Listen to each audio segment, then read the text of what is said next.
We are live whenever you're ready, Rick.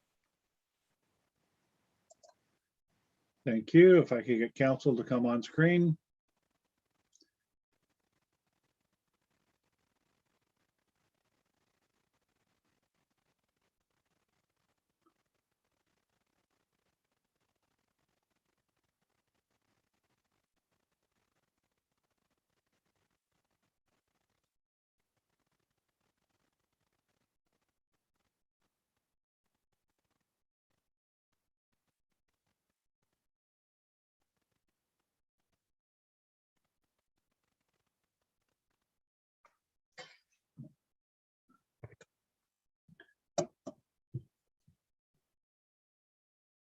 And with that, it is now 6:30. Right. Welcome, ladies and gentlemen, to the special session of council held virtually this Tuesday, September the 7th, 2021. I appreciate you all attending for this special session of council. And this is a session of council, and therefore all the rules of procedure, code of conduct, municipal act apply as usual. And being a virtual meeting, if we lose contact with any member of council, we shall pause for a moment to allow that member to reconnect. And assuming we still have quorum, we'll continue the meeting after a few minutes if they are not able to. Okay. With that, as I say, the meeting is called to order. We have the agenda before us. Is there any edits to the agenda from staff? Seeing none, I'll ask for a motion to approve this agenda. Councillor Townend, thank you. Do I have a seconder? Deputy Mayor, thank you. Right, any comments on the agenda? And then I'll call the question. All those in favor, please raise a hand. Any opposed? Motion is carried. Is there any disclosure of pecuniary interest and the general nature thereof with regard to this agenda? Seeing none. And then we'll move forward. Business, the only item of business on the agenda this evening, item 4.1, from 2024162 Ontario Limited Bar Homes. We have a report before us with a recommendation, and we have the director here to explain the report. Ms. Merritt. Actually, there is nothing to add on the report unless there are any questions. I just wanted to thank council though for agreeing to do a council session, a special session of council to help move this application as fast as we can. Thank you very much. Council, do we have any questions for the director with regard to this report? I'm seeing none. Okay. I'll look for a motion. Deputies, go ahead. Move to receive and adopt the recommendation. Motion to receive and adopt. Do I have a second? Councillor Townend, thank you. Any comments from the mover or seconder? None. Anyone from anyone else? Seeing none. Therefore, I will call the question. All those in favor, please raise a hand. Any opposed? Motion is carried. That was quick and simple. Thank We you. need to do a confirmatory bylaw. Okay. Can I get a motion from council on that? Councillor Townend, seconded by Councillor Gordon. Thank you. And any comment? I'll call the question. All those in favor, please raise a hand. Any opposed? Motion is carried. And we're at adjournment. Can I get a motion? Councillor Parks, thank you. Seconded by Councillor Gordon. Thank you. Call the question. All those in favor, please raise a hand. Any opposed? Motion is carried. We are adjourned, and we will move immediately into the committee of the whole. You bring those agendas up. And so at this time at 6:33, I will call the meeting of the committee of the whole to order. And there is no closed session this evening, so we are starting right away. And again, I remind everyone, this is a council session, and therefore code of conduct, municipal act, etc., all apply as usual. Okay. We have an agenda before us from staff. Is there anything to add to the agenda this evening? from council? Then can I get a motion to approve the agenda as presented? Councillor Townend, thank you. Seconded by Deputy Mayor. Thank you. Any comment? I'll call the question. All those in favor, please raise a hand. Any opposed? Motion is carried. Is there any disclosure of pecuniary interest in the general nature thereof for this agenda? I'm seeing none. We can move forward. We come into staff reports. Item 4.1, Recreation Services Refund and Cancellation Policy, and I believe our director is here. There's Ms. McFarland. Okay. Ms. McFarland, would you like to speak to this report, please? Actually, I'm going to hand it over to our Recreation and Facilities Manager. She has a brief presentation to go through the policy for you guys tonight. So Carrie, if you could present that. Welcome, Ms. Lamb. Thank you, Your Worship. So I'm just going to share my screen. It's been a while, so I just have to remember how to do this. Make sure I'm getting the right presentation. Can everybody see my screen okay? I believe we can. I'm seeing Okay, nods. perfect. Go ahead. Thank you, Your Worship. So before you this evening, the first report is cancellation and refund policy. This is a new policy. To say it's brand new for council, yes, but it is currently an informal policy from within. So what we're doing is a bit of a housekeeping matter, trying to make sure that council is aware of how we're dealing with cancellations and refunds and that we have your approval moving forward. It is applicable to everything within recreation services, so facility rentals, memberships, and programming. And just to give you a quick rundown on the purpose, we want to establish deadlines and penalties in relation to canceled recreation services, along with circumstances where we would refund in certain circumstances. So for instance, with this, we want to make sure we are maximizing the use of all of our facilities and that we're not having gaps in programming where somebody else could have attended had we have known a member was going to cancel. We want to provide staff and clients with outlines on how cancellations will be processed and any applicable penalties, as well as outline the process for issuance of refunds, credits, and any administration fees. And I should note on that point that administration fees are included in our general fees and rates bylaw. We'll also explain Township's authority in evaluating some circumstances that may require discernment and judgment to determine the refund eligibility. So we'll start with cancellations and facility rentals. We certainly reserve the right to postpone, reschedule, or cancel any facility booking.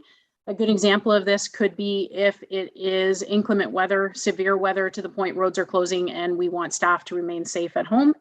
Another good example may be a mechanical failure and we just can't operate that certain facility at that time. Seasonal users may cancel without penalty. A seasonal user would be a good example would be Loyalist Minor Hockey or a baseball club. They can cancel without penalty when they've been eliminated from playoffs. Again, due to severe weather and or if their governing body has made cancellations, as well as we allow them to cancel within the 14-day period, specific blocks within a season. So for instance, depending on how school holidays fall, March break, or over Christmas. And then as well, cancellations, we will receive them with no penalty if they're 15 days out. Right now, if the permit holder cancels 14 days or less, they're fully responsible for the cost of that canceled time because trying to resell that time will be very difficult. As it relates to memberships, any withdrawal or refund requests due to medical reasons can be made on or up to after 50% of the membership period. That, of course, is pertaining, we would require a medical note to process that. Any membership that is canceled that is not due to medical reasons would not be refunded. As for programming, there's a bit of a stepped process to this. Withdrawals may be made up to 2 business days prior to the start of the program, and we would give them a full credit. Requests that are made within the first 3 sessions of a program would be prorated, and any requests after that 3rd session would not be refunded unless it is for medical reasons. Makeup sessions, so if somebody misses a lesson or a session, refunds or credits would not be applied for that. And certain things, certain programs like leadership programs, aquatic certification, day camps, it's a 5 business day. So we will not provide refunds unless we receive notice more than 5 days in advance. These are higher end programs that require a different level of staffing, and there is a larger impact to the township with those. Refunds for programs, the refund request form is to be completed. So that is available on our website. It is subject to an administration fee, which in our bylaw right now is $10. If the refund is due to medical reasons, we don't charge the administration fee. And then refunds due to the township cancellation. So if we have to, a good example of this would be if we're running a program and we have 5 people registered, but we need 8 people to run the program successfully. If we cancel that program, all participants would receive a full refund on their registrations. So for this evening, we have 3 operational considerations for committee's consideration. The first one being the recommended, that the committee of the whole recommend to council to approve the policy as presented. We can certainly maintain the status quo. It's another option. The challenge with this is it doesn't provide for consistency and transparency to the community.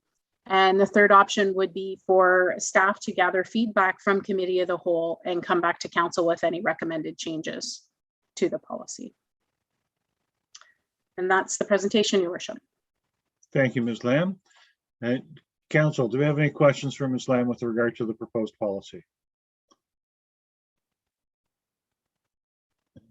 Anyone? Oh, I'll go to the deputy.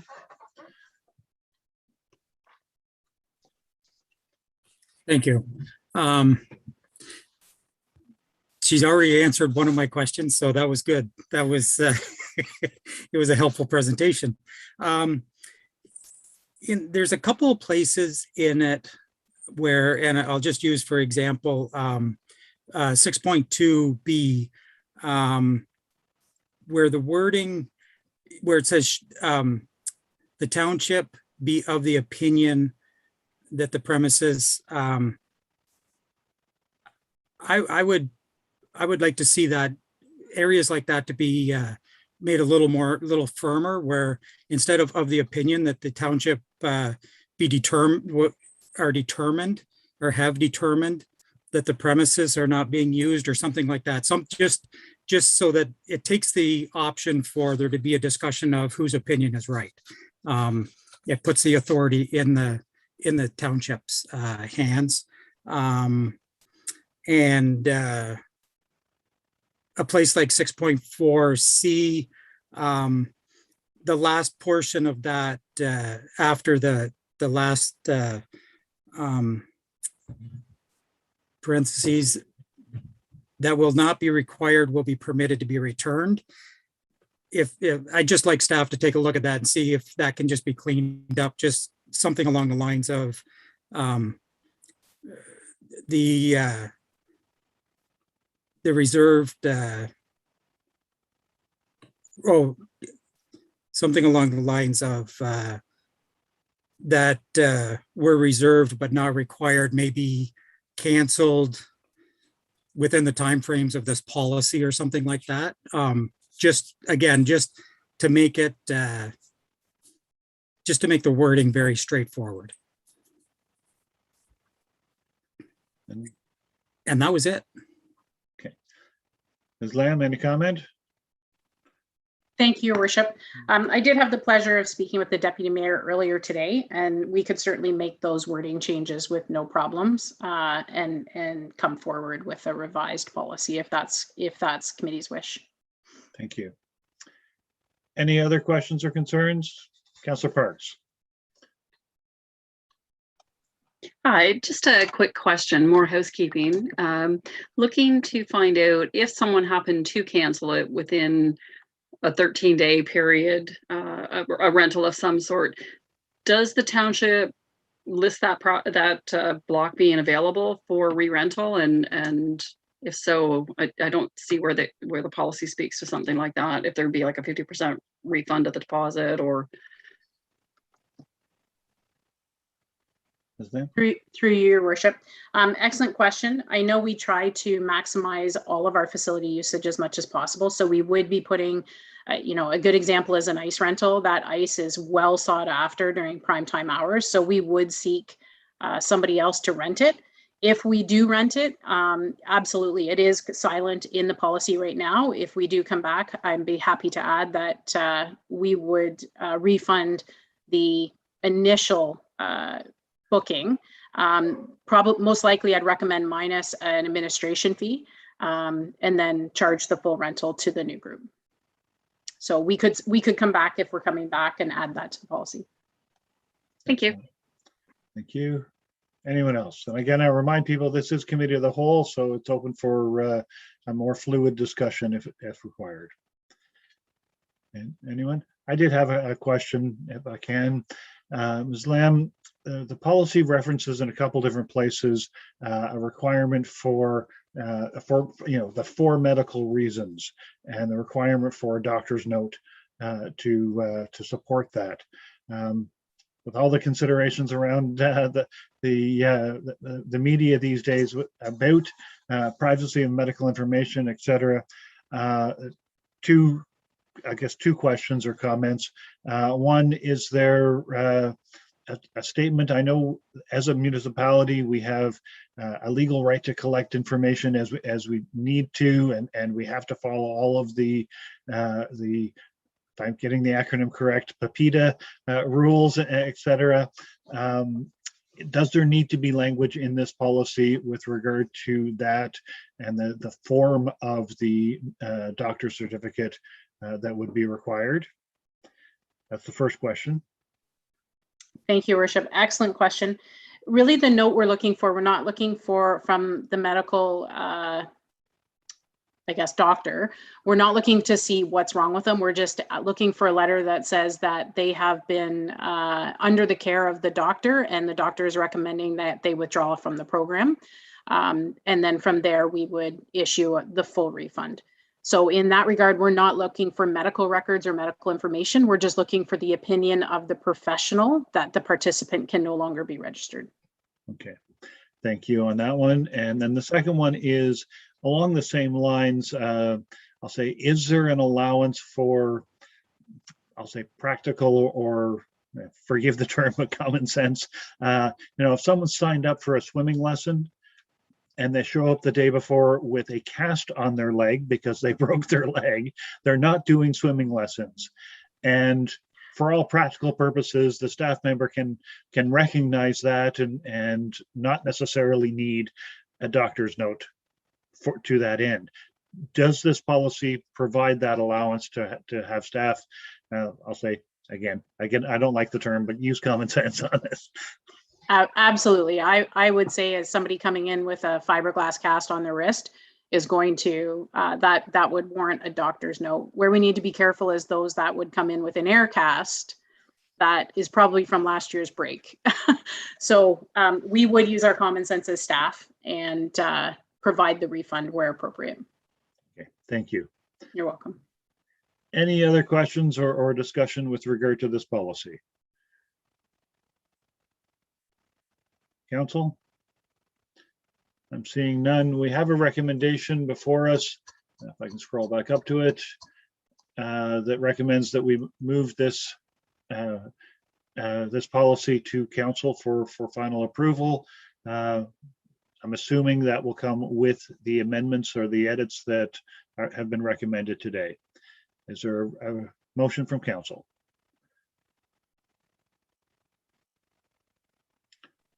Deputy, go ahead. Move to receive and adopt the recommendation. As you'd mentioned, just removing as presented and put in something along the lines of with comments included from the committee feedback or something like that. And to the clerk, is that clear? Okay, Yes, we'll take Your that Worship. motion. Yeah. We'll take that motion. Do I have a seconder for that? Councillor Townend, thank you. Any other comments? Seeing none, I'll call the question. All those in favor, please raise a hand. Any opposed? Motion is carried. Thank you, and thank you, Ms. Lamb. Although I think you're up next as well. Thank you, Your Worship. I'll share my screen again, pull up the next presentation. Make sure I'm getting the right report. Okay, so the next report is regarding a facility allocation policy. So facility allocation policy is going to repeal 3 existing policies. It's a summer ice allocation policy, fall and winter ice, and sports fields. We've compiled everything into one policy. We had some facilities that weren't even taken into consideration, for instance, the pool. So we felt moving forward for consistency, it would be best to have it all in one policy. The purpose of the policy is to establish a process for allocating, distributing, and administering use of township facilities. So we want to make sure it's done fairly, equitably, and in a transparent and consistent manner. So when we look at allocation, there's a few things that you'll learn in the policy that we consider when we're doing allocation. We outline the types of facility users and the order of priority for allocation. We want to make sure that our community members and our youth are considered first. We ensure that new community service organizations have the opportunity to access the facilities. So what this would refer to is if we have a group, a community service organization who is going to bring to the community a new opportunity that isn't currently represented in the community, that we have the facility availability for them. We want to ensure that our bylaws, health and safety requirements, and facility conditions of use are followed. And we want to outline the allocation process, timing, and general information so that users can plan their seasons accordingly. So we'll have deadlines associated to each season. And then we want to use a democratic and collaborative approach to find suitable solutions or alternatives to facility allocation conflicts where possible. And I can say that each season conflicts do come up. There is, for prime time facility usage, there is always more request for use of facility than we have use of the facility. So a policy like this is critical to ensure that we're meeting the needs of all. So in terms of the priority schedule, what we've identified as the priorities, and this is very much an industry standard, is that our Loyalist Township programs and events are considered first. There's quite a few people in our community that don't participate in external community organizations or can't afford to. So we want to make sure that our programs that we're running for our community have access to the facilities that we need. We also want to ensure as priority number 2 that tournaments and special events are considered. They don't only answer the need of our community members, but they're also economic driver for the facility and allows us to maximize the facility in most cases. The third priority would be all of our children and youth community organizations. They would take priority over our community adults, which is number 4. Number 5 would be seasonal users. So this could be somebody who has traditionally had a contract with the municipality, with the township, who may not necessarily be just representing our community. We also want to make sure our boards of education are taken care of. And then at the end, our occasional or commercial users. So anybody that's coming in and running a business out of our facilities would be the last priority. We want to make sure our community members are taken care of first. So that's the priority schedule. As we talk about the allocations, when we're dealing with allocation, we always look at the previous year's allocation to form the basis for the upcoming year. From there, we ask our CSOs and the public to complete forms to be submitted to us by an advertised deadline date. So I'll use ICE as an example. We would be actually issuing in late April forms and requests for allocation to all of our regular users to be completed and handed back by June at the latest for the following ICE season. So those types of deadlines are set each year based on the season before us. We establish them annually because they can change. COVID has changed a lot of it. And it will be different from facility to facility. We then receive the requests and we go through the priority schedule, taking into consideration our own programs. Once the requests are received and allocation is completed, we then will send out agreements to all of our community groups. Any requests received after the deadline would be processed on a first come, first served basis. So if somebody, if the hockey club all of a sudden, hands it in 48 hours late, those would be considered in our regular allocation.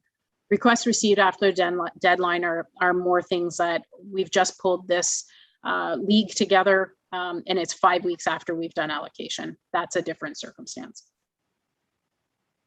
We then would issue all of our agreements once we're done the allocation, and with the returned agreements back to the township, we expect to receive the certificate of insurance naming the township as additional insured. So all of our facility agreements, that is a condition of using our facilities. A few things to note: any idle time. So if we don't receive a cancellation and we constantly see that the 7 o'clock ice time on Mondays is not being used, we will consider that in the following year's allocations. We want to make sure that the ice is used because some people have been turned away. So we don't like it when what we call ice is being burnt. Transfer or selling the facility to another user has to be done through the township. So we don't allow them to go and do it on their own. But if they call us and say, we're not going to be using this hour of ice, we've been working, boys hockey has been working with girls hockey and they're going to transfer it over, then we'll work with them on that. And then any lease agreements that come with our facilities are dealt with outside of this policy. That would be dealt with as approved by council. So just to wrap it up, the township authority to cancel a facility rental agreement or portion of an agreement. So we always want to make sure that we have the ability to adjust to operational needs and or challenges. So a user not utilizing the permitted facility as agreed to. So if they've told us they're doing one thing and do another, we want the ability to have the conversation and or cancel the agreement. We don't allow for the subletting. That's when they need to get in communication with us and we'll work together with them. If we have a mechanical failure, we have the ability to cancel an agreement. Breach of regulations or bylaws. Use of the facility after cancellation by the township. So a good example is we had a very wet start to our ball season. Our fields were very wet. We probably had 3 weeks in a row where we had to cancel because of the field conditions. If a group does go on the field after we've canceled it, it would be a reason for us to have the conversation with them about the agreement. Permit holder not in good standing with the township or an outstanding account balance. And then any situation that may arise that the township deems to be a breach of policy. And that could be policy, it could be a bylaw, it could be drinking alcohol in a park, those types of things. So from there this evening for Committee of the Whole's consideration, what we're recommending, staff are recommending moving forward is that the policy be recommended to council as presented. There are other options, of course. We could maintain the status quo with the 3 separate policies. The challenge with those is they are outdated and they don't take into consideration all of our township facilities. And or similar to the last report, staff are happy to receive feedback and make amendments and bring a revised policy back to council for consideration. And that's the presentation. Thank you very much, Ms. Lamb. And I'll turn to council for questions with regard to this policy. Anybody? I'll go to the deputy.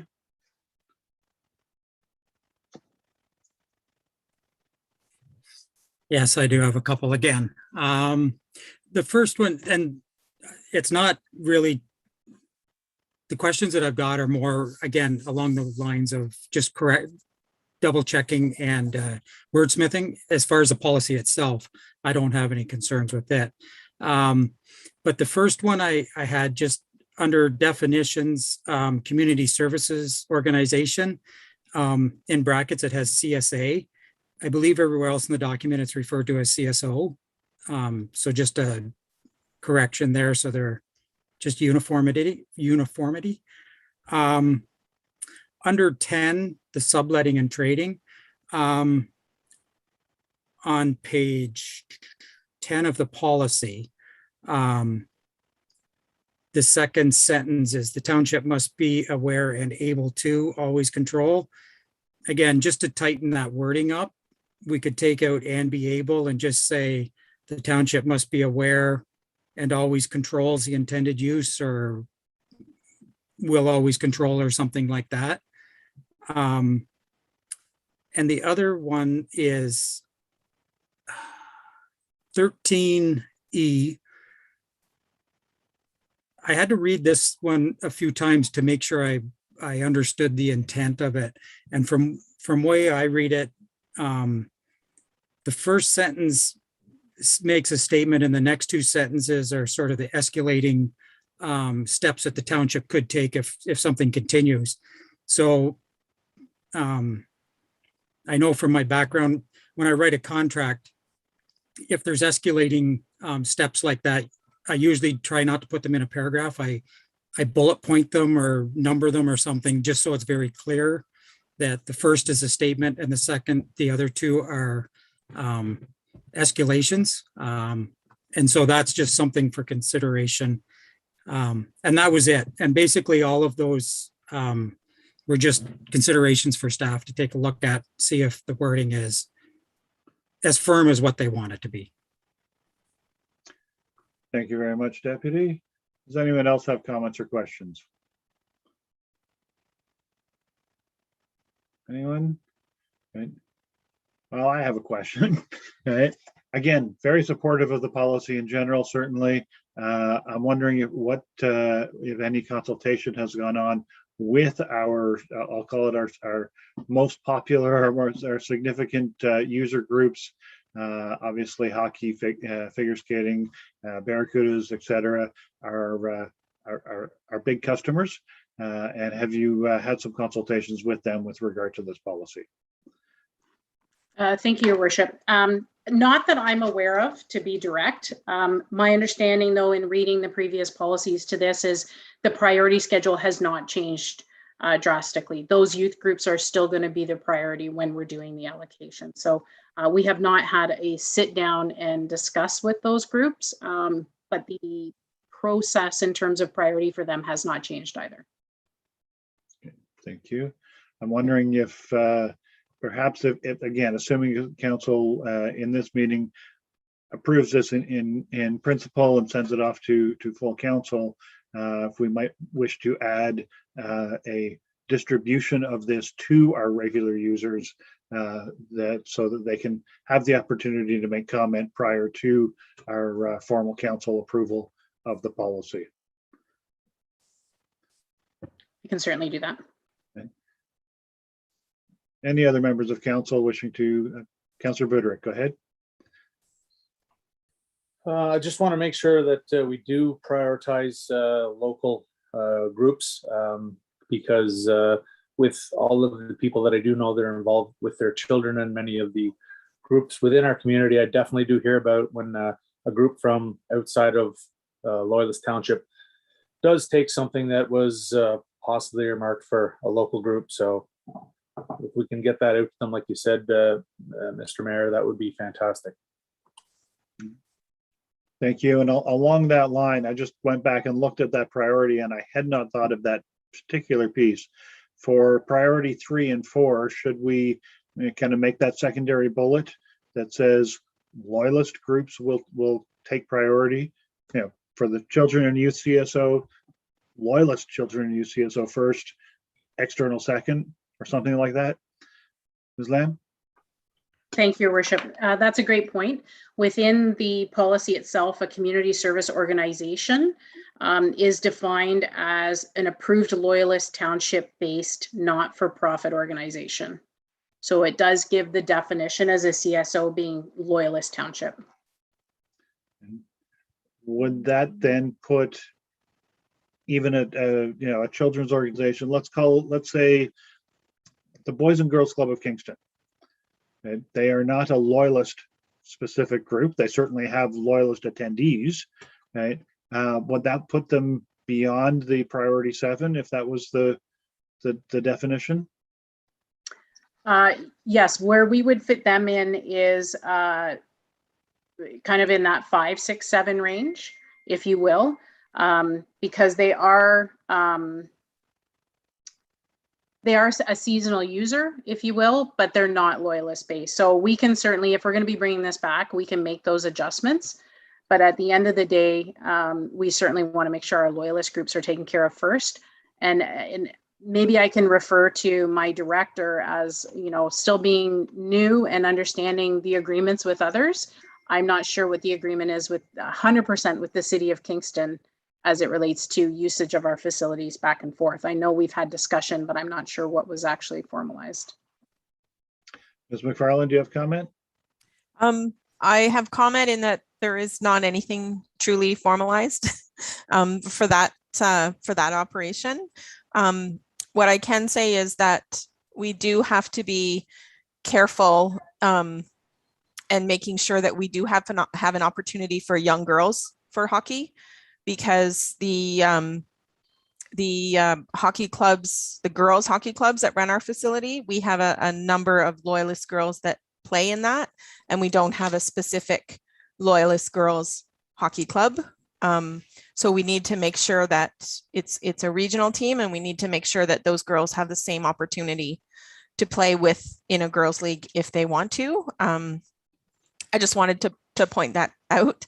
I also wanted to point out that this year, when we sat down with all of our users and had the meetings, the practices within this policy were followed, and I believe it went very well. Excellent. Thank you. Any other questions or comments? I'm not seeing any. Okay, council, what do you want to do with this recommendation then?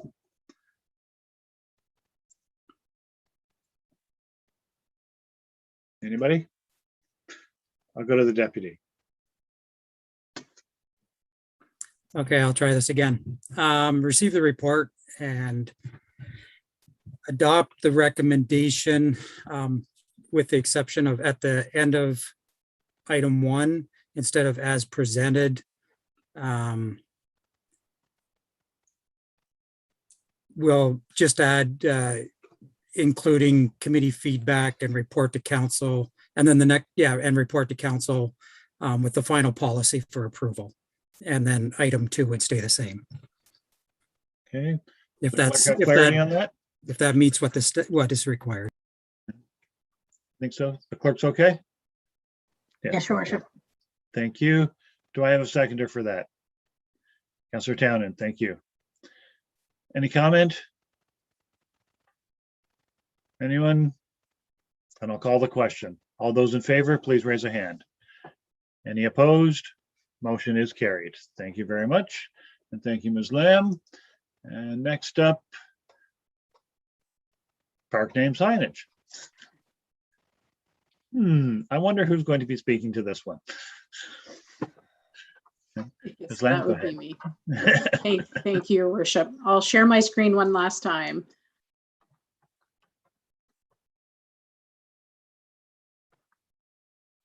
Great. So this is a bit of a different twist compared to the previous reports. We are in a certain situation where many of our signs, and you can see a sample here of our current signage, are starting to fail. They're single-sided, they're made of plywood attached to wood posts. A lot of the plywood, the chipboard is failing, it's cracking. Some of them have completely fallen. They're not durable for the weather that we experience. So right now, most of our community parks, the larger parks, have a roughly 78 by 42 inch sign, and our parkettes, which are more just the green spaces that are within each of our communities, may not necessarily have any services. It's just promoting outdoor space to our community members. They're mostly a 60 by 32. So as we prepare moving forward to replace the signs, we thought it was appropriate to come to Committee of the Whole to get feedback on design and what you would like to see moving forward from a branding perspective. We want to make sure we're being consistent, and that as we replace, we're going with a very similar look in all of our parks. That said, we do have $12,800 in this year's budget to start replacing the signs. So you'll want to keep that in mind as we have this discussion. So staff have prepared with our marketing and communications. We've prepared 2 options for Committee of the Whole's consideration. Option 1 is a very simple look. It's still effective using the Loyalist branding. It would include the name of the park and, on this example, the civic address. We can certainly take this design and modify it to committee's request if you want the address removed, or if you'd like an amenity bar added to the bottom. So if you're familiar with the provincial park system, there is the thumbnails that are across the bottom of signs identifying what amenities are in each park. We could certainly do this with that sign. We've also, in conversations I had with the deputy mayor today, he recommended a QR code be added that could take them to a website, give a history of the park, information on the amenities, how to book it, things of that sort, which is absolutely doable as well. And we could actually do that after signs have been made. So this is option A, very simple design. Option B is a bit of a different design. It's got some unique shaping to it, still using the Loyalists branding in terms of our colors and look. It still includes the park name. This park name is, for example, is sample only. I realize the park is actually called Elwood Dopking. And then you can see the amenity bar across the bottom. So that's a good example of where we could put this type of feature on either of the signs. And then still include a QR code if that's council's wish. And what we could do is add that QR code as we're developing the history of the park and have it ready to go online. So it could be a phased in approach. So in terms of pricing, this is where it gets a bit interesting. Obviously, option A is a little more reasonable, a bit more cost effective. You're still getting the same information to the community. Most of our parks I would recommend would be a single-sided sign. We could look at each park as we're moving forward, and if we feel that a park requires double-sided, then we could address it at that point. But option A, you can see from the pricing, starts at about $1,700 and goes to about $2,800 depending on single, double-sided and the size. Where option B is a bit more labor and a bit more material, so obviously the price goes up. You're looking at about $3,600 to over $5,600 per sign. So moving forward, what staff are prepared is options for council's consideration and discussion. So basically, I'm going to go back a slide if I may. There's 4 options in front of you. Option A, single-sided, option B, single-sided, or option A, double-sided, or option B, double-sided. Or you could ask us to go back to the drawing board. We, at this point, have included just the single-sided or double-sided. We would choose the appropriate size of sign based on the park it's going into. So something like Willie Pratt would require a larger sign, where a small parkette that has just some green space in it, we would go with the smaller sign. So, and I'd be happy to answer any questions, Your Worship. Thank you very much. Council, do you have any questions with regard to these sign options? Did I see a hand? I'm not seeing it. I'll start with Councillor Gordon. Yeah, I just wanted, is the option A, doesn't matter to me about the address, but option A would not be able to paint or illustrate the symbols for what the park contains on that without adding like the cost of the other sign. I mean, the other sign, yes, it looks nicer, it's bigger, but it's almost double, I think, if I remember the price. So is there a way to, it looked like the option A had a lot of space on it. Can they not just put more symbols on the bottom of that? And then my other question would be, I guess, is how important is that? Because most of our parks, when you drive, pull up to them or whatever, you can basically see what's in them. You know, so I don't know that it's necessary to have symbols on it at all, but that would just be my question. I wouldn't be in favor of the, whatever it was, $3,600 version. All right, that's all I had. You want me to go ahead, Your Worship? Go ahead. Thank you, sir. Absolutely, Councillor Gordon, you're correct. We could certainly do the option A and include the thumbnail symbols, or not include them at all. We do include the list of amenities on our website. So if people are looking up, where can I go find a playground? That information is available on the internet. But yes, when they arrive to the park, it's it's more of a nice to do, and it's more of an attraction or tourism thing. As people are driving by, they may not be familiar with the park, could then see what is in that park. We have the flexibility to change what's on the sign. It's more the actual design versus the information on the front. Okay. Anything else, Councillor Gordon? No, like I said, I like the idea of the thumbnail, images on there, but I just wouldn't make it as big a deal to actually add it on to the bottom. Like it was just painted on the A version, because there is or was a lot of room on the bottom of that sign, as I recall. But you're kind of filling in that big vast area with just the address, but the symbols could be on that. So okay, thank you, Ms. Lamb. If I could just add to that as well, the symbols do meet all the accessibility requirements through AOTA as well. Excellent, thank you. Other questions or no, that's it. Thanks. Okay, other questions or comments? I'll go to Councillor Parks. Thank you. I was just going to make a comment that I agree with Councillor Gordon that I don't think the added cost for that lovely design on option B is really value added. I think we could probably get more signs based on the costs that are estimated to be and do more with the money that's available to us. The other thing I just wanted to comment on is that we may be able to, on the QR code, include some of those things that Councillor Gordon was talking about with the thumbnails, as well as, I don't know if there's an option when, if the hard copies still go out of the amenities in the community, I don't know if you can scan on the QR code on that and it'll give you that information too. So those are just a couple of thoughts. Thank you. Any other comment? And I'll go to the deputy and then Councillor Townend. Thank you. I like the design of option B, but the cost alone is what kind of deters that one. It's kind of a unique look, but I like option A is a very crisp, clean look. So I can go with either one. The dollars and cents just kind of adds up pretty quick with option B. For myself, I do like the thumbnails on it. It kind of like they're the standard thumbnails that are used on the provincial and federal parks as well.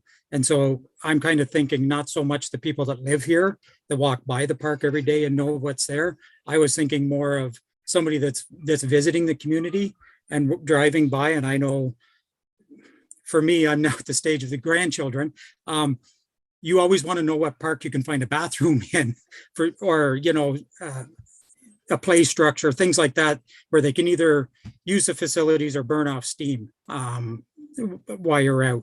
And so I'm looking at it that if I was coming into the community, the thumbnails would be helpful rather than stop and use the QR code at that time to find out what's there.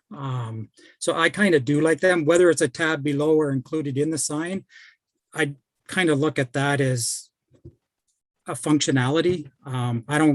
It makes no difference to me if it's on the bottom or in the blue section, or if it's an actual tab. I guess what I kind of look at with that is, I know through some of my other dealings, tabs are actually a benefit because as things change or get updated or signs are updated to meet new regulations, it's easier to change a tab than do a full overlay on a sign. So the cost benefit is actually there for tabs. I'm not sure if that would be the case here or not, but that's just food for thought for consideration when the final design is being done. And as far, yeah, I agree with the manager. The sizes and double-sided or single-sided, I think that's a staff call when they know what signs you can see both sides of. I'd hate to make a recommendation here that they're all two-sided, and then the people that are in the park and know where they are reading the sign from the back. Likewise, there's some that are on an intersection or close to, which double-sided would be beneficial. I think when they're being ordered, staff will know which to order and what size to order. I just say for me, I'd stay silent on that stuff. Just pick the design and what we want on it. Okay, thank you, Deputy. Councillor Tannen?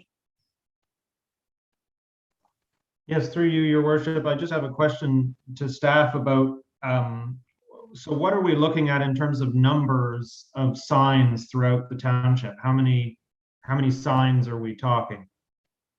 We currently have 41 parks and counting. As we continue to develop more of our community, more parks are coming online. So it will be a process over the coming years to slowly replace as signs need to be replaced. Okay, Councillor Tannen? Thank you. Oh, you have a follow-up question? Go ahead. Yeah, I just want, through you, Your Worship, I just wondered if the manager could speak to, speak a little bit more to the difference in the price vis-a-vis the materials that the signs are made out of. You know, I understand my colleague's concern about costs, but usually there's a reason for the difference and you tend to get what you pay for. So I'm curious as to what the difference in materials is. Through you, Your Worship, the materials are actually very similar. It's a powder-coated aluminum panel, and it would have the vinyl letters, vinyl writing, or any of the logos on it. Probably get a 7-year lifespan depending on weather out of the vinyl, and over 10 years on the aluminum. So it is definitely hardier than the wood, but both signs are very similar in terms of material. The biggest cost is for option B is just the actual design, the cuts that are going to be required and the time going into it. Okay, any other questions? And Councillor Parks, go ahead. Just one other quick comment. I think it's important to have the address on for safety. You know, if a child was ever in the park and fell and got hurt, it would be important that if an ambulance was called, that they'd have an actual location to go to, not just Dopping Park or Frisco Park or something like that. And we have too many centennial parks. Okay. Any other comments? Deputy, go ahead. Just one other jumped out. As the manager mentioned, the number of parks and counting. This new design, that will be incorporated in the development agreements with the new developments as the parks are being, the new style will be the signs that are in them. Thank you. Through your worship, yes, that's correct. So that's one of the reasons why we wanted to get this before committee and approved by council is we currently have Elwood Docking Park where the developer will be replacing that sign and they're ready to go. They're waiting on us for the design. Thank you. You're welcome. Okay. Anyone else? Okay, I'll add my own comments. I think I only differ from council's comments and concerns in one way. I actually liked the option A sign better than I like the design of the option B sign, but that's a taste question, a personal question. I do appreciate the information with regard to the life cycle of the product, and that was one of my concerns.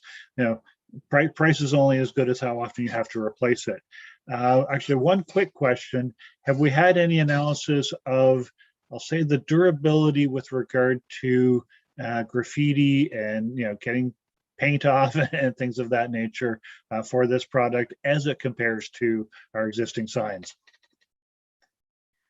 We did ask that question of the supplier that we received an estimate from, Your Worship, and the comment back was that a lot of times it can be washed off the aluminum, where a lot of times on the wood you're repainting. That said, it may require a new wrap depending on the product used and the vandalism that happens. And I'm assuming there's been a proper procurement process gone through to identify the most appropriate vendor for these. We would be doing that. So given how we're moving forward, we would be at a minimum seeking 3 quotes based on the design selected. Okay. Yep. Thank you. And again, just to echo some of the comments made from council, I do also personally like the tabs. They're the icons on the bottom of them.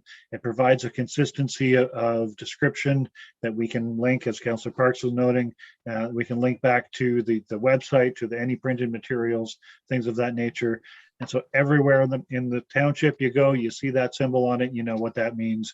It provides that good information for the tourists and the locals alike. I echo the idea of having the address on all of them for the safety side of it. And even just general street awareness is a good thing. So no, I really appreciate the work you guys have put into this, and I think we have. I believe we have consensus, but I'll wait for a motion until we get there. Okay, council. What would we like for, unless there's further comments or questions, I'll look for a motion. Councillor Townend, go ahead.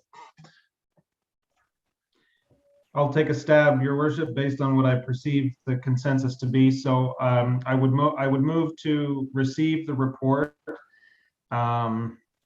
and adopt recommendation number 1, option A, with the understanding that both the address and the tabs would be included, but double-sided and size would be left to staff's discretion, depending on the particular locations of various parks. Okay, I think that captures. Does the clerk have clarity on that motion? Okay, that's good. Do we have a seconder for that? Councillor Parks, thank you. Comments? Mover first, of course.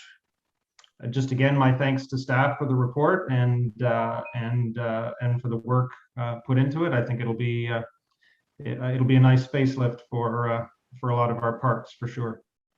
Thank you. Councillor Parks. Anyone else? I'll go to Councillor Gordon first, and then the deputy. Yeah, just kind of while we're in the signage thing, I was just thinking that it would be nice to consider signs for not only our parks, but for Bath and Odessa and Amherst, maybe that look similar, but gave some information. Like, so when you drive in, you maybe not have your, there's churches and your service groups and your sports team or whatever, or associations and populations even, like sort of, especially when you're coming from Bath Road into Amherst in particular, other than I think it's the MTO sign that says Amherst and population, but I don't even know if that's current. So it just something food for thought that maybe it would be nice to look at signage for our 3 bigger communities. I don't know that Wilton or Oran's one, but that type of thing. Trying to separate us a little bit more from Kingston, I guess. Because people, if you reach that sign driving in, you don't know you're in Amherst.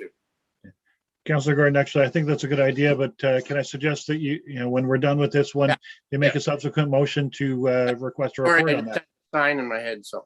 Yeah, absolutely. Okay. And deputy, go ahead.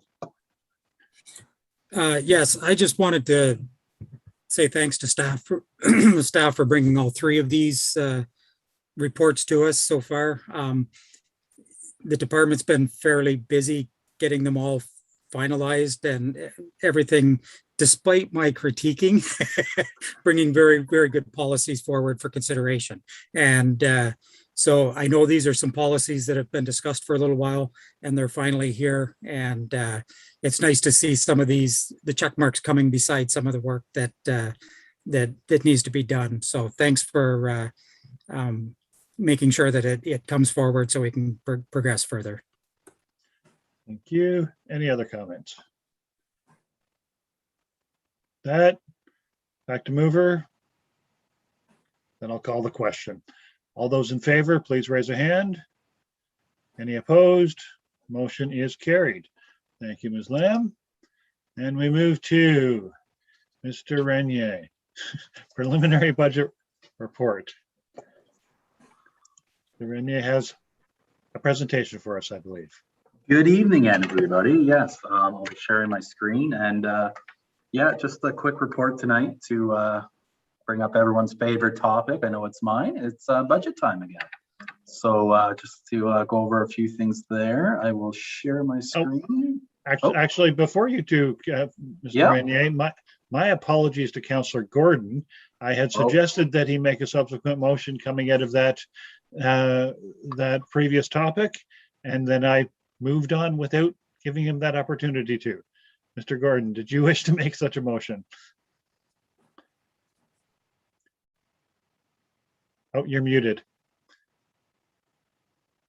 We can't hear you, Ron. We can't hear you. There, sorry. Okay. No, I'm pretty sorry. I'm going to do a little bit more research on that and get some ideas from some other communities and what's involved in signage, and then I'll revisit this at another future council meeting. Thanks. Fair enough. Thank you. Just didn't want to skip over you. Now, Okay. Mr. Renier, my apologies for right. that interruption, but please go ahead. I'm back, and I know the suspense is killing everyone, so I'll get right to it. I'm just going to share my screen. Hopefully everybody can see it. I'm seeing some nods. Yeah, perfect. So like I said, yeah, tonight, this is the preliminary budget 2022. So really the purpose of this report is just to provide council with an overview of what staff has been preparing and planning to date. And the main thing is there are some recommendations on setting committee of the whole dates, so we can get that on the calendar and get that advertised for the public and for all those who wish to participate. So that's really the main purpose. Let me see here. So I'll just move along. So like I start every budget presentation, this is the strategic plan. I'm sure we're all very familiar with this. Just to remind everybody that, you know, this is a living policy, a living document that staff does use to help guide the budget principles, the things that are in the budget. And just to remind as well, the last year we completed the service delivery review.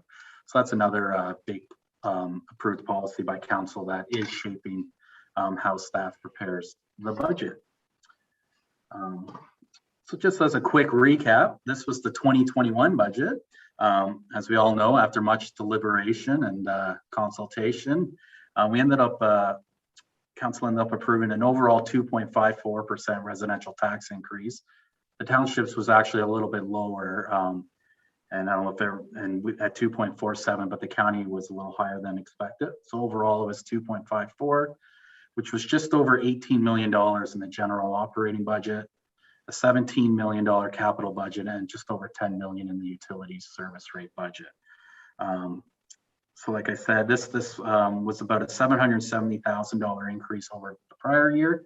And so this is kind of the base or the foundation of where 2022 will be building off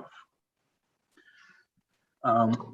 So the first thing I just want to bring the council's attention for those who may not know, I have a quote up here from MPAC.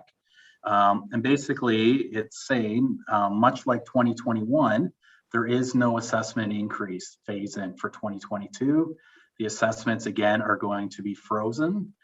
So what that means is basically what your property's phase in assessment was as of 2020, which is based on 2016's fair market value, I guess. That will be the assessment once again in 2022. So the only new assessment the township will see in 2022 is for new properties or if there were change in classification, things like that. But otherwise, if your house was assessed at $250,000 in 2020, it's still going to be assessed at $250,000 in 2022. So obviously that has a tremendous impact on the township's budget and just further illustrates that adds pressure to the actual township tax rate as there is no assessment change. So prior to the freezing of it in 2021, in a typical year, the township would normally see through a regular phase in assessment about $350,000 to $400,000 in assessment growth just through phase in. So obviously we didn't have that last year and we're not going to have it again in 2022. So just wanted to make sure council was aware of that. And last I talked to our MPAC representative, they still don't have any guidance on what will happen for 2023. So everyone's waiting to hear. We will see what happens, but as soon as they know, they will let us know. But yeah, so just that's obviously a pretty big thing that everyone really needs to understand and be cognizant of.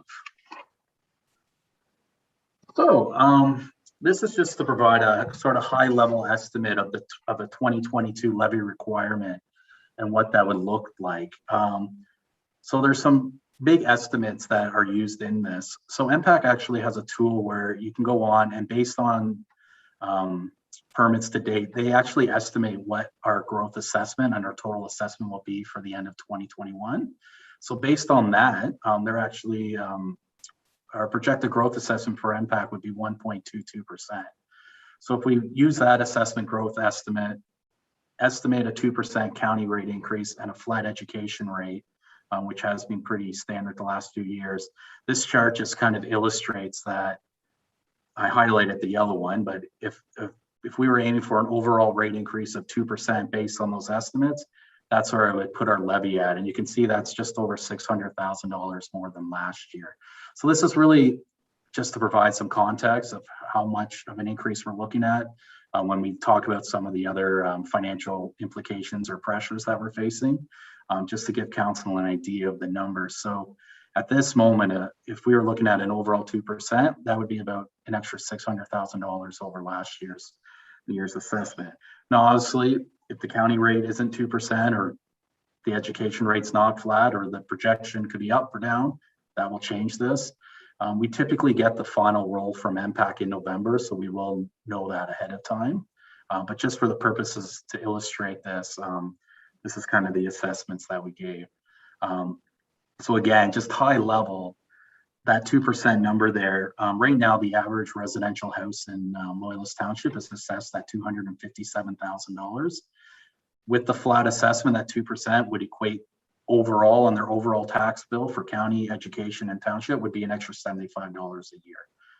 That's that 2%, just to provide sort of a high level context. So now just move on. I'm just going to talk about some of the actual pressures and some of the challenges that the township's facing in preparing the 2022 budget. Not to be a downer, but this is what we're looking at. So also the first one I'm just going to highlight in the general operating is salary and benefits. I think everyone knows salary and benefits makes up a substantial portion of our where our tax dollars go and our operating costs. So like most years, there's salary escalation. So for example, we have a collective agreement with QP, our main union, that calls for a 2% staff increase. So those things obviously put pressure on it. Just rehash last year, we did add 6 new positions in 2021's budget. And to help last year, we budgeted to start for some of them halfway through the year or in May. Well, this year, now they're here for the full year, right? So there is that incremental impact from them being in the budget for the whole year.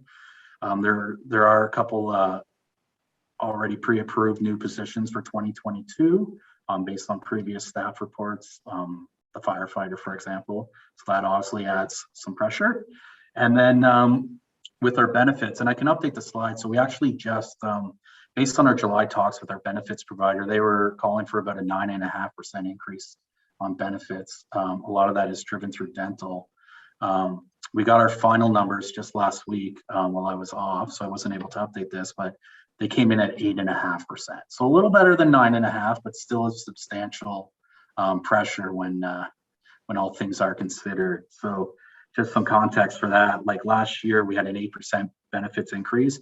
That equated to about $140,000. So you can see, so we'll be around that again. When you're adding in the new staff, that 2%, 600,000 number starts evaporating very quickly. So just to keep that in mind. Some of the other things I just wanted to highlight was staff report that went earlier in the summer. Our insurance renewal is up about 16%. So that equates to around $120,000. Not a whole lot we can do with that, as the staff report kind of explained and outlined earlier, but nonetheless, a significant budget pressure.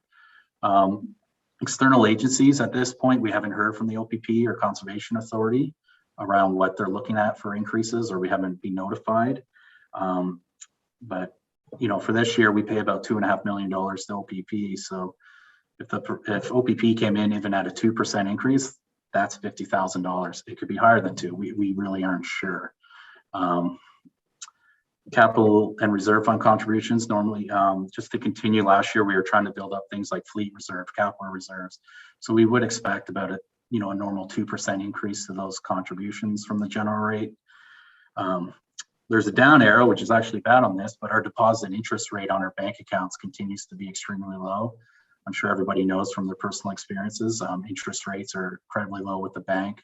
Our current deposit interest rate is 0.65% right now. So that definitely does affect our operations. And then I have 3.7% CPI. So that's the general CPI number for July 2021, year over year. So I just put that on there just in general sense. I'm sure just in your personal lives, anecdotally, everything just costs more. So whether it's things like office supplies or utilities or anything, CPI is pretty high, which gives a pretty good reflection of just in general purchasing materials, anything is, we're seeing a lot of price increases. So those are this is the general rate, sort of what we're facing in terms of staff and trying to put together the budgets and trying to keep it at that low number.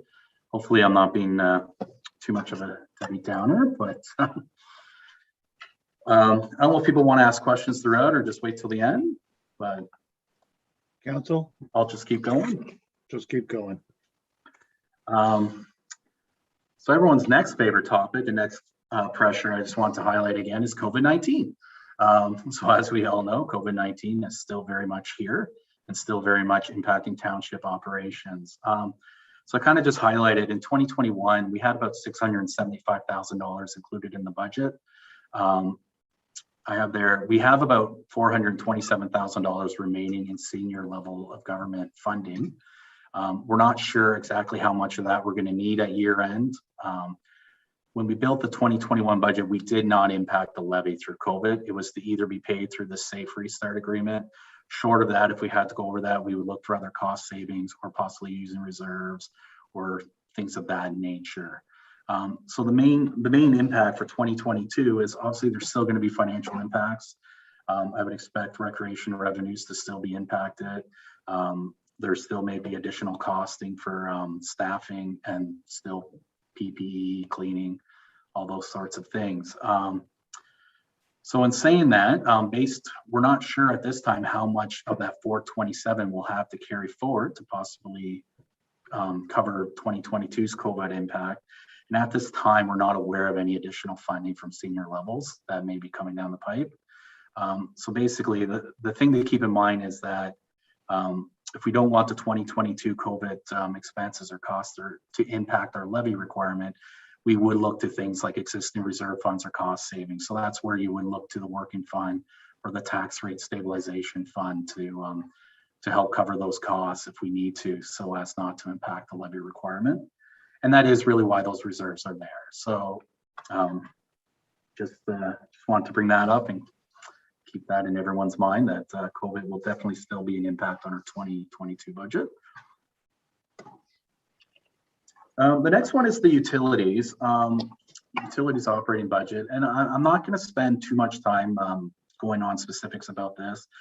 The 2019 user rate study obviously continues to shape the utilities budget. And that was a big part of that was switching from a 60-40 fixed consumption to a 40-60 fixed consumption. So we're still working towards that. Based on that rate study, it would project 2022 at a 10% increase on the water and a 12% rate increase on the sewer. But I did just want to remind that before staff will be a much more fulsome report in November to council to set the water and sewer rates. So that report will be much more detailed. And I just want to run, so last year, for example, the rate study actually called for 10% water increase and a 14% sewer.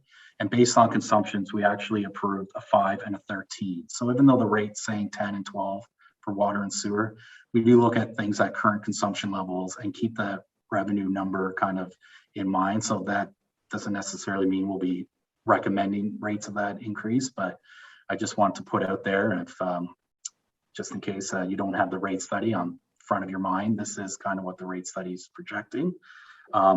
But look for that November 22nd regular council is when finance will be bringing that report to set those rates, which obviously impacts the utilities budget greatly. The next is just overall capital. So there's a lot of things in the air right now with capital. So it was hard to put a real number right now on what new capital is looking like for 2022. If you remember last year's 2021 budget in the 5-year, it does show a rather large number for 2022 potentially, but we are still refining that. And we do have things like the development charges study, which is very active at the moment, as well as the potential for the community hub grant that we're hoping to hear back from this fall. So those things will greatly impact the 2022 capital budget. I did want to highlight that there is the potential that there could be a significant amount of capital carry forward. So I wrote this slide was put together at the end of August there, but we had spent about 28% of our spent or committed of our 2021 budget, in August for a variety of reasons. So there is the potential for that.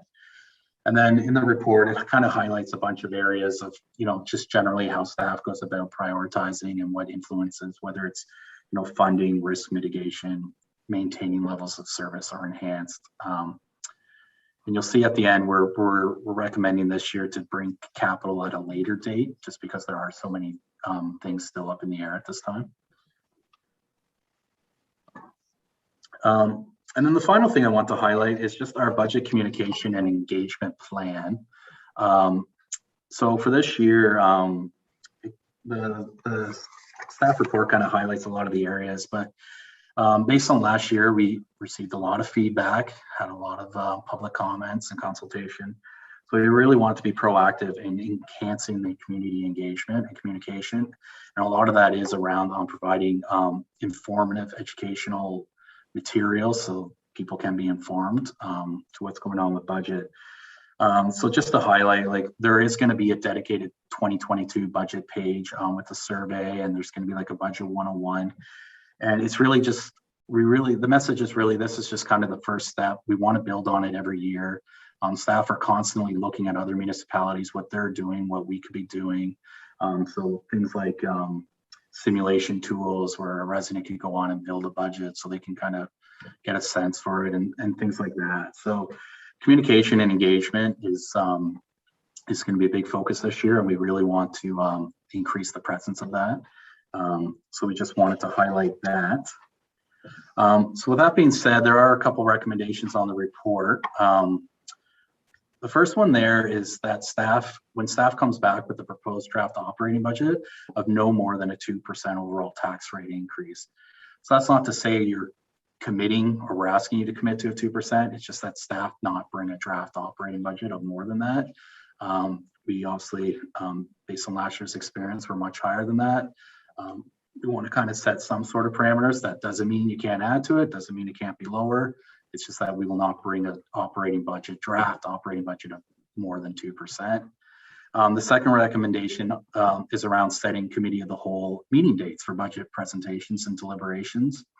We're proposing to take a different approach this year. So operating, we're hoping to, the first two, and there could be more as needed, obviously, setting for early December. And the real hope is to get the operating budget approved prior to year end. So staff can, from an operating point of view, in January can really hit the ground running with their operating budgets. And then we're proposing capital to come at the end of January, early February. That's based on there are still a lot of unknowns, and as we're bringing it together, and we didn't want to delay the operating budget based on capital. So those are kind of the recommendations. And that's really all I have for tonight. So if there's any questions, comments, I will do my best to answer them. If you'd like me to stop sharing my screen, I can do that as well. Please do so. Well, that was quick. Thank you. It just makes it much easier for, even for it, at least for me, to be able to see who's got their hand up. And now that Phil has depressed all of us, does anybody have any questions or comments with regard to that presentation? I'll go to Councillor Gordon.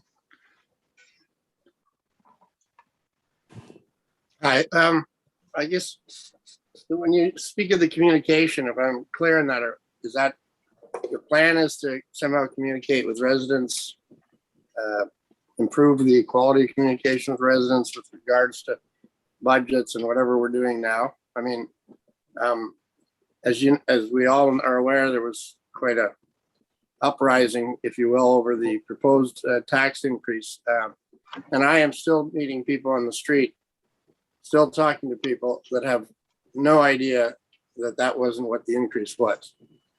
And I realize that it's there for the, they can get on our webpage, they can do whatever, and I know it's a hard battle to fight against social media these days because the people that are putting out misinformation are kind of relentless and nonstop. But I just, it's kind of frustrating to think. And I mean, these are people that I would have assumed, I thought were better informed. But so what we can do to help ourselves when this type of thing happens, where people hear rumors on the street or things get carried away, and then we have to deal with it in the public all the time.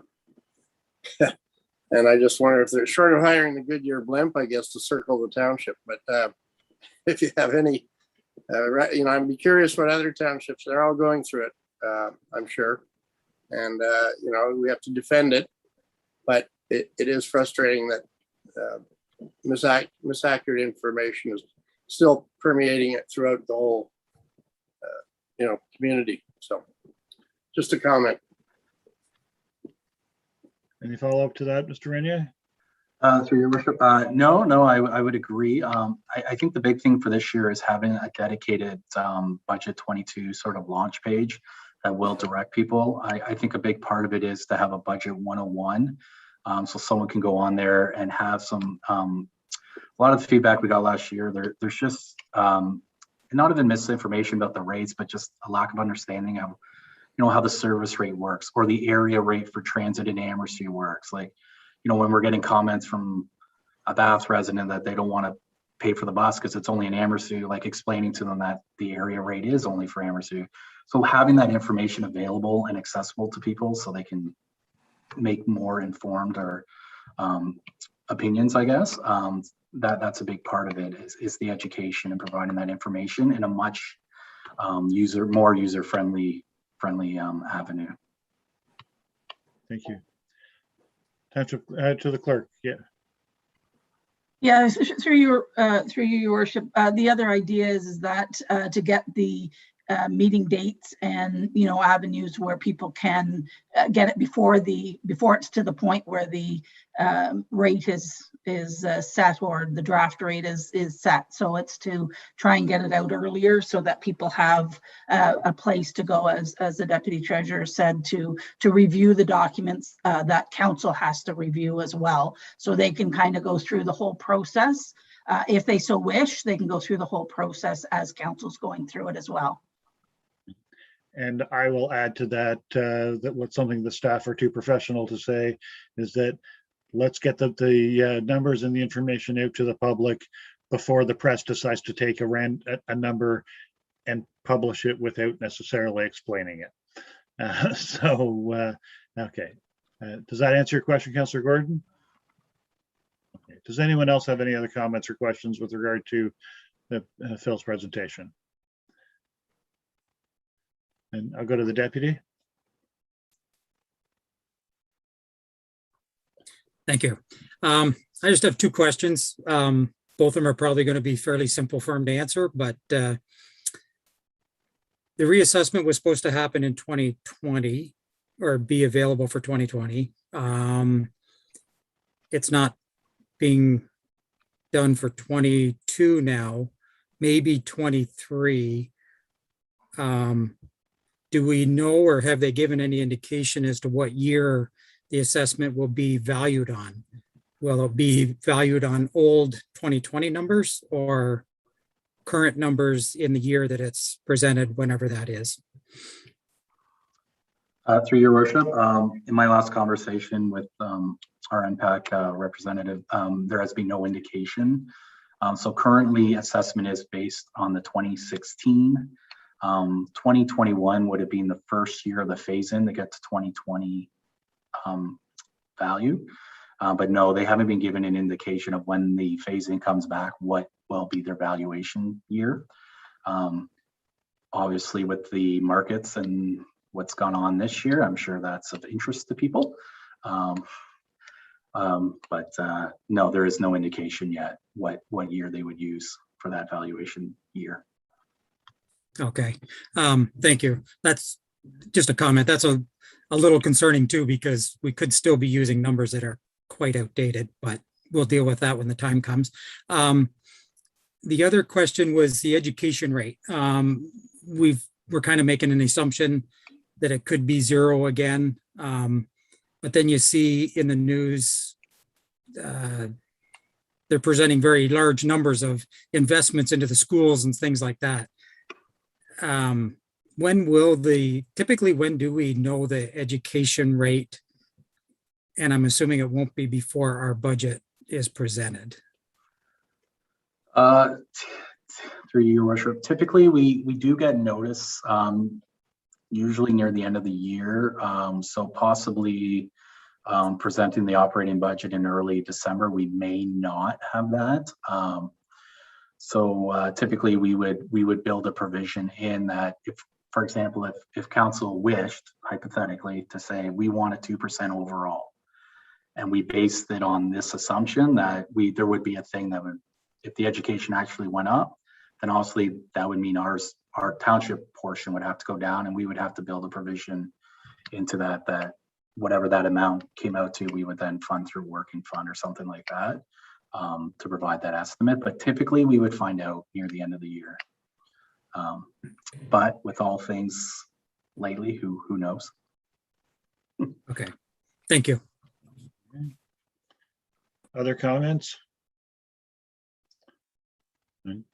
I'll jump in for a moment. As part of the educationals, as part of those 101s, as you referred to them, there was the first time I saw a particular diagram that came out of the county budget many years ago, showing, and if I may not explain this well, and I hope you'll be able to explain it better, but not for this council necessarily, but the idea is that if all property values just suddenly overnight doubled, but our revenue requirements did not change, right? If they all doubled equally, then their actual tax bills would not change either. It's only where, this type of housing, this type of property goes up by 50%, and that type of property goes up by 200% or whatever, then that's a shift in the burden of taxation with the same amount of revenue generation. Right? Again, I'm not describing it very well, but I'm hopeful that part of the 101s that you can make available on the website will describe that fairly well and will be available to the public. Yes, through your worship. Yes, that's definitely on there. That gets into the weighted assessments, and just to kind of go build further on Deputy Mayor's comment about, what assessment year. So I'm sure people are reading paper articles from other municipalities talking about, if they choose 2021, assessments will go off the charts. I think the important thing people need to, and this will be in the budget 101, it's the tax rates are driven mainly through the levy requirement, which is then a mathematical formula of the assessment times what the rate needs to be to equal that levy requirement. So that levy requirement wouldn't change. So in theory, if the assessments go way up and our levy requirement went up 3% or 2%, that in theory would just mean the tax rate would be much lower if assessments went crazy high. So yes, that's definitely part of the budget 101 and explaining kind of that formula, which I don't know is publicly understood on that level. And like that's part of the communication and engagement is educating that part of it, that equation. Excellent, thank you. Other members of council, one thing we haven't spoken of yet, we talked about the budget pressures, et cetera, but the dates that are proposed.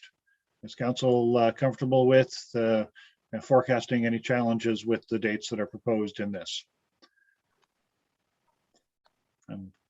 seeing some shaking heads. I'm not seeing any comment. Okay. Any other questions with regard to this early budget information?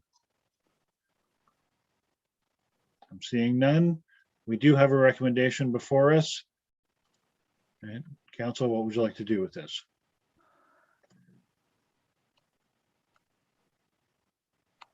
Deputy, go ahead. Move to receive and adopt the recommendations. Motion to receive and adopt. Do I have a seconder for that? I'll take Councillor Townend. Thank you. Any comments?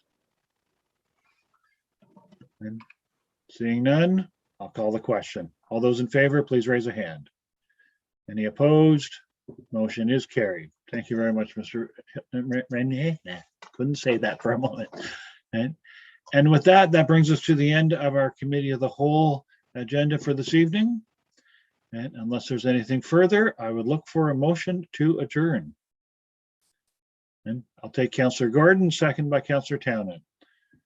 And any comment? I will express my appreciation for staff and echoing what the deputy said earlier for the Community and Customer Services Department, as well as Mr. Renier and the entire financial department for preparing this for us tonight. I think we've made some steps forward today, so I appreciate that. With that, I will call the question. All those in favor, please raise a hand. Motion is carried. We are adjourned. Have a great evening, folks. Good night, everyone.